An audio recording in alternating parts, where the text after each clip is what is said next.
Assalamualaikum warahmatullahi wabarakatuh. Di video kali ini, saya akan membahas tentang salah satu subbab di bab dilatasi dari mata kuliah Geometri Transformasi.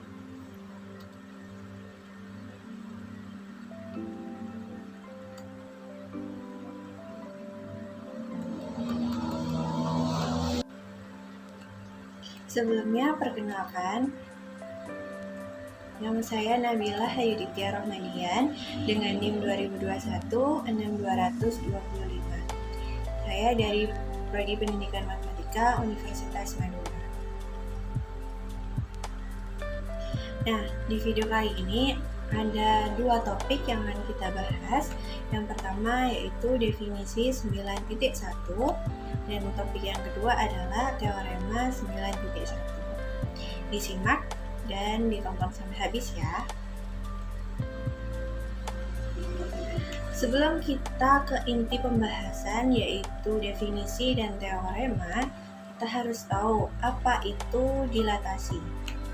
Jadi, dilatasi atau dilatation merupakan suatu transformasi yang melibatkan suatu titik tertentu terhadap titik pusat dan faktor skala.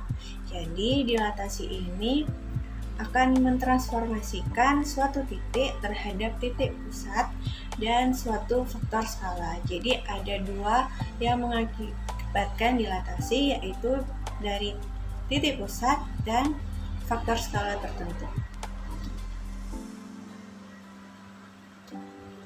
Nah, jika kita pandang suatu titik A pada bidang dan kita punya suatu titik pusat, misal P, maka dapat kita membuat suatu garis berarah, yaitu garis berarah PA. Nah, di layar sudah terdapat gambar sebuah garis, yaitu garis dari P, titik P, dan titik A. Jadi, kan kita misalkan titik pusat itu P dan suatu titik pada bidang itu titik A. Jadi di sini ada titik A dan titik pusat kita misalkan P. Nah, jika kita tarik dari titik pusat P ke titik pusat A, maka kita akan bisa membuat suatu garis berarah, yaitu garis berarah PA. Jadi seperti pada gambar, pada layar sudah tergambar garis berarah PA. Selanjutnya yaitu kita bisa temukan suatu titik misal A aksen sedemikian hingga garis berarah PA aksen memiliki arah yang sama dengan garis berarah PA dan memiliki panjang K kali dari panjang garis berarah PA. Seperti juga pada layar sudah tertera nih, ada titik pusat misalkan P dan ada suatu titik kita misalkan dengan A, kemudian ada suatu titik lagi yaitu A aksen. Nah, di sini ada titik pusat P, ada suatu titik A pada bidang dan kita misalkan lagi ada titik A aksen. Garis berarah PA aksen ya, dari P ke A aksen itu arahnya memiliki arah yang sama dengan garis berarah PA. Jadi arahnya sama ke sana kan ya. PA aksen ataupun garis berarah PA arahnya sama menuju ke arah kanan. Jika kondisi tersebut terpenuhi, maka dapat kita katakan A aksen adalah merupakan bayangan titik A oleh dilatasi dengan pusat P dan faktor skala K. Jadi, garis berarah PA itu tadi itu memiliki arah yang sama kan tadi dengan garis berarah PA dan memiliki panjang K kali dari panjang garis berarah PA. Jadi panjang PA aksen itu berapa kalinya dari panjang garis berarah PA. Jadi PA itu 2 kalinya PA aksen itu berapa kalinya PA, atau PA aksen itu misalkan 2 kalinya garis berarah PA atau 3 kalinya garis berarah PA. Dan jika kondisi itu terpenuhi, maka aksen itu tadi merupakan bayangan dari titik A oleh dilatasi dengan pusat P dan faktor skala K. Jadi dapat kita katakan jika kondisi itu terpenuhi, maka titik A aksen itu tadi merupakan bayangan dari titik A yang didilatasi terhadap titik pusat P dan faktor skala K. Sampai di situ bisa dipahami ya teman-teman. Nah, kita masuk nih ke definisi 9.1. Diketahui sebuah titik P dan K, P itu tadi titik pusat dan K itu faktor skala, adalah suatu bilangan positif dengan K tidak sama dengan 0. Suatu dilatasi atau dilatasi itu bisa dilambangkan dengan D dengan faktor skala K dan pusat P adalah transformasi yang memenuhi. Yang pertama, dilatasi titik P sama dengan P. Jadi kita bisa mau mendilatasikan suatu titik pusat, maka dilatasi dari titik pusat itu ya titik pusat itu sendiri. Jadi nilainya atau hasilnya tetap titik itu sendiri. Kemudian yang kedua yaitu untuk setiap Q tidak sama dengan P, Q aksen sama dengan D dalam kurung Q, atau Q aksen itu dilatasi dari titik Q adalah titik pada sinar garis PQ, sehingga PQ aksen sama dengan K kali PQ. Jadi PQ aksen itu berapa panjang kalinya dari PQ. Jadi ada nilai K di situ kan.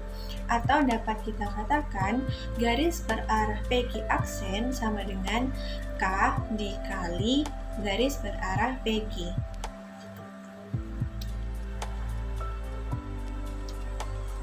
Dilatasi dengan pusat P dan faktor skala K dapat dilambangkan dengan D pangkat bawah P, K, atau kita dapat membacanya itu dilatasi terhadap titik pusat P dengan faktor skala K. Bagaimana jika faktor skala merupakan suatu bilangan negatif? Jika kita memiliki nilai K itu merupakan bilangan negatif, kita dapat melihatnya sebagai suatu dilatasi dengan vektor yang berlawanan dengan arah vektor awal. Ini ada contoh gambarnya. Jadi garis berwarna hitam, titik pusat P dan titik A, itu kan vektor awal. Vektor awalnya adalah garis berarah PA, jadi arahnya ke arah kanan.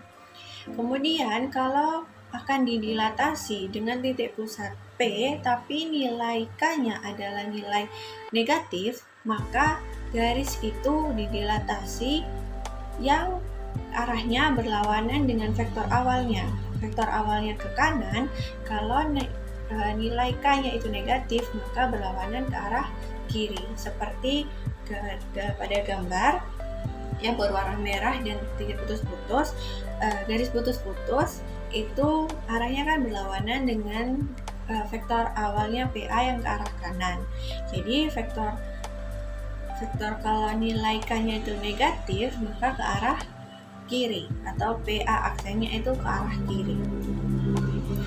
Paham ya teman-teman sampai di sini? Kemudian dengan demikian, menentukan bayangan dari suatu titik terhadap dilatasi harus ditentukan terlebih dahulu pusatnya. P-nya harus ditentukan terlebih dahulu, serta faktor skala K-nya sebagai faktor perbesaran atau pengecilan. Jadi, kalau kita mau mendilatasi suatu titik tertentu, kita tentukan terlebih dahulu pusatnya dan faktor skala K-nya. Misal pusat dilatasi adalah P dan faktor dilatasi K serta A suatu titik tertentu. Di sini ada 3. Yang pertama, untuk nilai K lebih dari 1, bayangan dari titik A berada pada perpanjangan sinar garis PA. Perhatikan yang garis berwarna biru ya. Jika kita misalkan titik pusatnya adalah P di sini, dan suatu titik tertentu itu nilai A-nya di sini, dan nilai K-nya itu lebih dari 1, maka bayangan dari titik A itu berada pada perpanjangan PA, garis PA. Jadi ada lebih dari garis biru ini, jadi bisa bayangannya itu lebih dari sini, garis biru ini, ke arah kanan.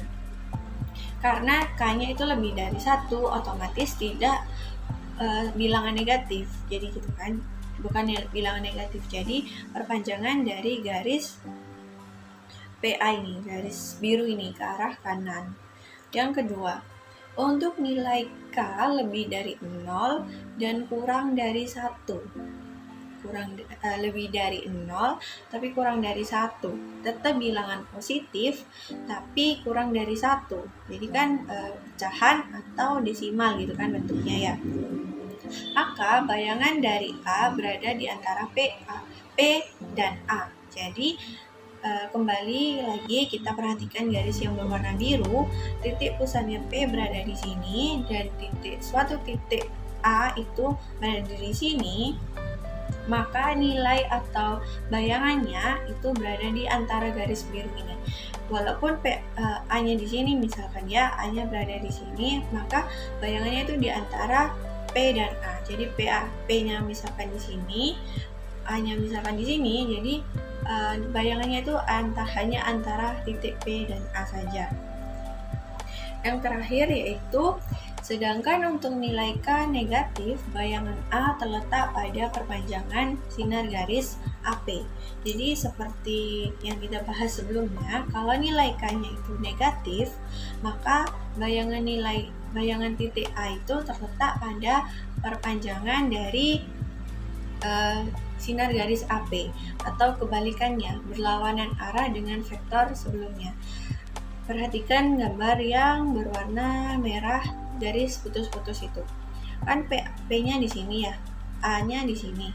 Maka nilai dari K-nya itu negatif, maka bayangan A-nya itu berlawanan kan dengan vektor awal. Vektor awalnya ke arah kanan, vektor dengan nilai K-nya itu negatif, maka berada pada arah kiri, seperti itu. Sampai di sini bisa dipahami ya teman-teman. Pembahasan atau topik yang kedua yaitu teorema 9.1. Di situ dikatakan bahwa dilatasi merupakan similaritas. Kita kalau ingin membuktikan teorema 9.1 ini, kita buat dua kotak gitu ya. Kita bisa buat dua kotak, yang satu isinya pernyataan, yang satu itu alasan. Kita baca terlebih dahulu, kita lihat kedua tabel itu ya. Yang pertama, pernyataan nomor 1. Ambil sebarang titik Q dan R. Jadi ada titik Q dan R elemen V. Jadi V itu bidang R2 atau di bidang R2. Dan itu sebuah pernyataan atau premis. Pernyataan nomor 2, ada Q aksen dan R aksen yang juga merupakan elemen dari V. Jadi ada Q, R, dan Q aksen, kemudian R aksen. Sehingga ruas garis berarah PQ aksen sama dengan K dikali garis berarah PQ dan PR aksen atau garis berarah PR aksen sama dengan K kali garis berarah PR. Dan itu merupakan definisi dari dilatasi. Sudah kita bahas di definisi 9.1 tadi kan. Pernyataan nomor 3. Garis berarah QR itu sama dengan garis berarah QP ditambah garis berarah PR. Nah, di situ merupakan alasannya operasi dari vektor. Coba teman-teman ingat kembali operasi vektor itu bagaimana? Itu bisa untuk alasan dari pernyataan nomor 3. Pernyataan selanjutnya yaitu QR garis berarah QR sama dengan K dikali Q aksen P ditambah K kali PR aksen. Itu alasannya karena langkah kedua dan langkah ketiga. Kemudian pernyataan nomor 5. QR garis berarah QR itu sama dengan K dalam kurung garis berarah Q aksen P ditambah PR aksen. Dan itu merupakan alasan dari langkah keempat yang merupakan sifat dari asosiatif. Pernyataan nomor 6. Garis berarah QR sama dengan K dikali garis berarah Q aksen ditambah QR garis berarah QR sama dengan K dikali garis berarah Q aksen R aksen. Ya, dan alasannya karena langkah kelima yang merupakan penjumlahan vektor. Langkah pernyataan nomor 7. Garis berarah QR sama dengan sejajar dengan garis berarah Q aksen R aksen. Jadi QR garis berarah QR itu sejajar dengan garis berarah Q aksen R aksen. Alasan nomor 7 merupakan langkah dari nomor 6 atau definisi vektor. Yang terakhir, pernyataan nomor 8. Karena untuk sebarang titik QR, titik Q dan R dipenuhi QR sama dengan K dikali Q aksen R aksen, maka dilatasi terhadap titik pusat P dengan faktor skala K adalah similaritas dengan faktor skala K. Sehingga alasan dari pernyataan nomor 1 sampai 8 itu terbukti. Nah, teman-teman, jika ada pertanyaan silakan komen, dan terima kasih sudah menonton hingga akhir, sudah menyimak hingga akhir. Jika ada salah-salah kata dan ada yang kurang dipahami, saya mohon maaf. Sekian penjelasan dari saya. Wassalamualaikum warahmatullahi wabarakatuh.